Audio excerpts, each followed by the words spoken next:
अस्सलामुअलैकुम। मोहम्मद अज़ीज़ सिद्दीक अपने programme mess views के साथ हाजिर खिदमत है। सियासी गर्मा गर्मी बहुत ज़्यादा है, लेकिन मुझे खुशी इस बात की है कि इदारे अपनी रिट कायम करवाने के लिए आगे बढ़े हैं। नैब भी फ्रंट पे आया है, वरना जिसका दिल चाहता था नैब को बहैसियत इदारा रौंद के चला जाता था। और हमने यहाँ देखा है जिनका करप्शन और करप्ट प्रैक्टिसेस के वो इल्ज़ामात चेयरमैन नैब पे और क्या क्या इल्ज़ामात नहीं लगे, खामोशी रही। लेकिन अब नहीं खामोश रहना चाहिए। ये मेरे हाथ में प्रेस रिलीज़ है, कौमी एहतसाब ब्यूरो की, ज़रा लेट आवर्स में थी और जारी किया है सईद गनी के इल्ज़ामात के ऊपर। मैं शॉर्ट में बता देता हूँ। और कौमी एहतसाब ब्यूरो ने वज़ीर तालीम सिंध जो सईद गनी है ना, कानूनी नोटिस भिजवाने का फ़ैसला कर लिया है। और सईद गनी ने नैब मुकदमात पर असरअंदाज होने की कोशिश की है, जिसकी वजह से उन्हें कानूनी नोटिस भिजवाया जा रहा है। और नैब ने सारे इल्ज़ामात जो है ना मुस्तरद कर दिए और मौक़िफ़ अपनाया, उनके ख़िलाफ़ इंक्वायरी जारी है। सईद गनी ने कहा था कि तौहीन अदालत के मुरतकब हुए हैं वो मुंतज़िर है कि नैब उन्हें 31A के तहत कानूनी नोटिस भेजे। और कमाल की बात है, धमकियाँ देखें, इसे बगावत कहते हैं, सेडिशन कहते हैं। चैलेंज करता है कि अगर मुझे नोटिस भेजा गया तो उसके मुंह पर उनके करतूत बताऊंगा, आप गलत आदमी से पंगा ले रहे हैं, मुंतज़िर हूँ, नैब मुझे आकर देखे, ये बदमाशी नहीं चलेगी। और जो नैब ने प्रेस रिलीज़ दी है उसमें लिखा है कि वज़ीर तालीम सईद गनी के नैब पर लगाए गए इल्ज़ामात को यकसर मुस्तरद करते हैं। वजाहत की गई है मज़कूरा वज़ीर के ख़िलाफ़ नैब कराची में तहकीकात जारी हैं।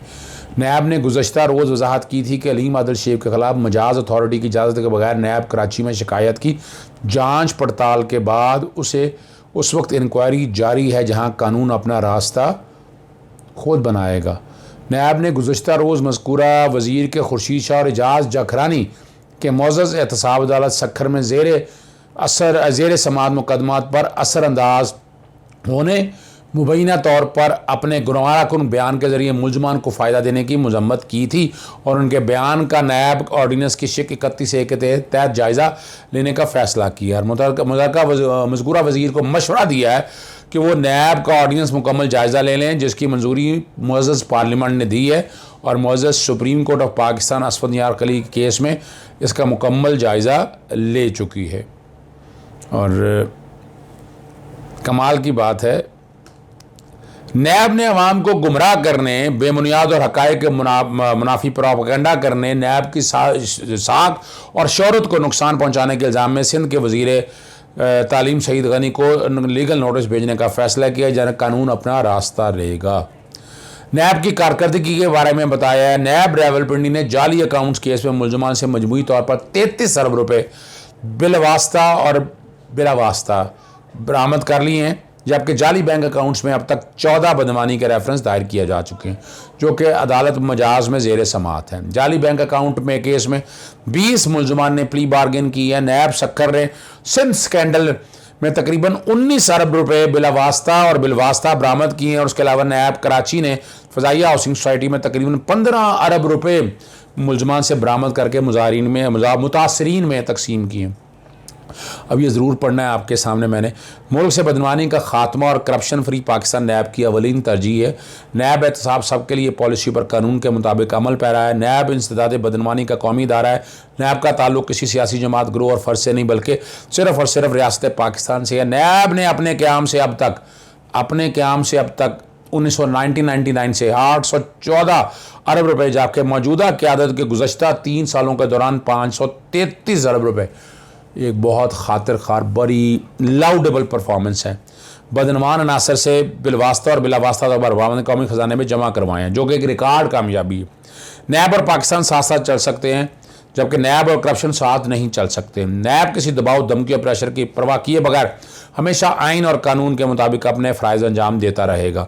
नैब का ऐसे तमाम अफराद को मशवरा है कि नैब पर बिला जवाज़ तनकीद करने की बजाय अपना वक्त अपने खिलाफ तहकीकात में दिफा करें, जहाँ कानून अपना रास्ता खुद लेगा। नैब की कारकर्दगी को मोतबर कौमी और बैनुल-अक़वामी इदारों ने सराहा। खुसूसी ट्रांसपेरेंसी इंटरनेशनल पाकिस्तान, पिलडाट और मशाल जो पाकिस्तान ने नैब की कारकर्दगी को सराहा, जो नैब के लिए एजाज़ है। मैं बड़े अरसे से बात कर रहा हूँ, प्राइवेट लोगों के हवाले से अपनी जगह बात है।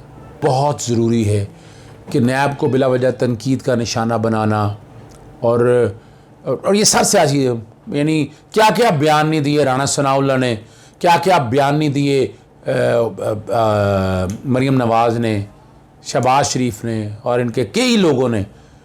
अब मौका आ गया, नैब इस मामले में पीछे ना हटे। मैं प्रोग्राम इसीलिए कर रहा हूँ कि नैब को अपनी अथॉरिटी अब दिखानी है।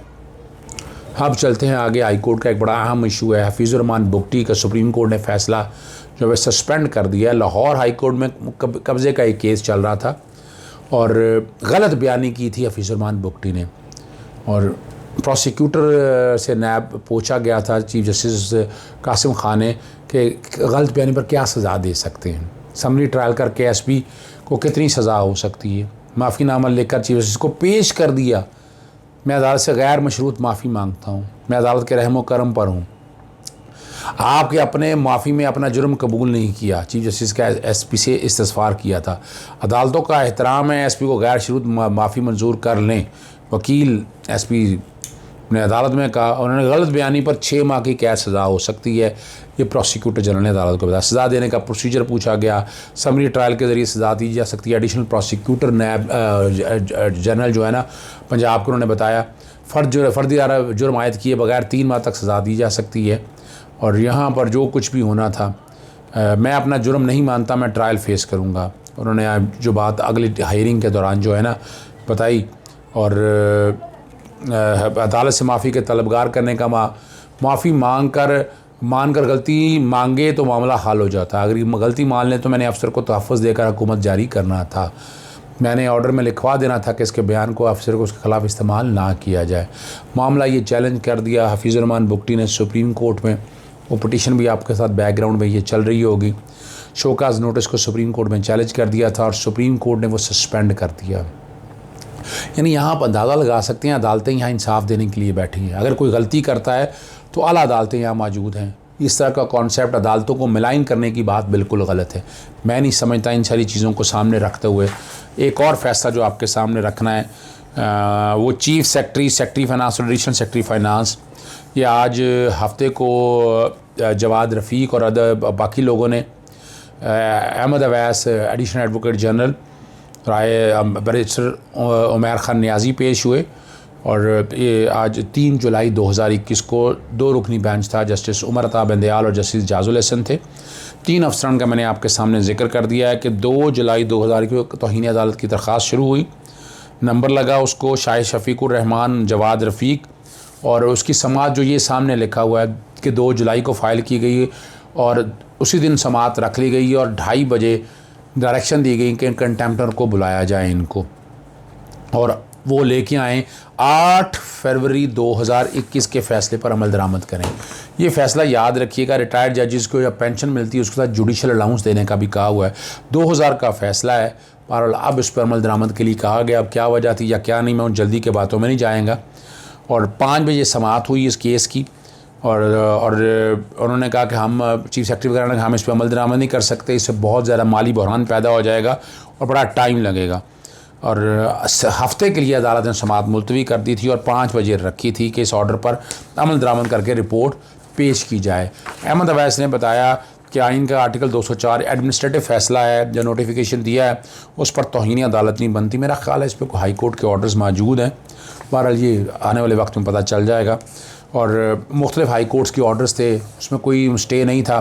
फुल बेंच बनाने का कहा गया था, ये कहा है, और बहुत जल्दी में उन्होंने कहा कि ये प्रोसीडिंग सारी की है। अदालत ने तमाम रिकॉर्ड जो है ना वो तलब कर लिया है 6 जुलाई मंगल के लिए प्रिंसिपल स्ट्रीट इस्लामाबाद पर, और जितनी कंटेम्प्ट की प्रोसीडिंग है सारी वो सस्पेंड कर दी। और एडमिनिस्ट्रेटिव और जुडिशल ऑर्डर पास करने से अदालत ने इस जो सिविल मिसलिनियस एप्लीकेशन है और क्रिमिनल पिटीशन को नंबर नील का नंबर लगा था CMA पे, अदालत ने समाअत की और इस पर मुअत्तल कर दिया है। एक और आपके सामने, आपको पता है, एक और फैसला, सेक्रेटरी रेवेन्यू को कंटेम्प्ट का नोटिस जारी किया था चीफ जस्टिस कासिम खान ने, सुप्रीम कोर्ट ने वो भी सस्पेंड कर दिया। बहुत तेज़ी से कई मामलात में चले थे, कोशिश इन्होंने अपने तौर पर की कि इंसाफ, लेकिन देखें कानून और आइन बराबर है। अगर हाई कोर्ट गलती करता है तो सुप्रीम कोर्ट तस्हीह के लिए बैठी हुई है। तो ये इंप्रेशन गलत है यहाँ पर कि अदालतें किसी को रिलीफ देने के लिए, नाजायज़ रिलीफ देने के लिए बैठी हुई। अगर कोई अदालत गलत फैसला करेगी, सुप्रीम कोर्ट उसको ठीक करेगी और रेक्टिफाई करेगी। यही मंशा आइन और कानून की। तो खुदारा हमारी अदालतों को बिलावजह तनकीद का निशाना ना बनाए। बाकी कुछ ऐसे मामलात हैं जिसमें आप लोगों की राय बड़ी वाज़ेह है। जैसे काजी फाइसा के वाले में मैं आप लोगों की राय का एहतराम करता हूं कि अकाउंटेबिलिटी होनी है। पूरी दुनिया में जैसे अकाउंटेबिलिटी होती है, तो यहाँ ये रुक नहीं सकती है। अकाउंटेबिलिटी जुडिशल काउंसिल ने करनी और उम्मीद है वो करेंगे सारे मामले को। इस पर मज़ीद बात हम करेंगे। आज प्रोग्राम करना था खलील रहमान कमर साहब के साथ, जो ये प्रोटेक्शन बिल आया इसके ऊपर वो बहुत गुस्से में थे, सारी रात सो नहीं सके, एक फौतीदगी हो गई है इसलिए वो चले गए। लेकिन अगले हफ्ते के अंदर उस पर मैं प्रोग्राम ज़रूर रहूँगा। अभी इजाज़त दीजिएगा। अस्सलाम वालेकुम, खुदा हाफ़िज़, पाकिस्तान जिंदाबाद।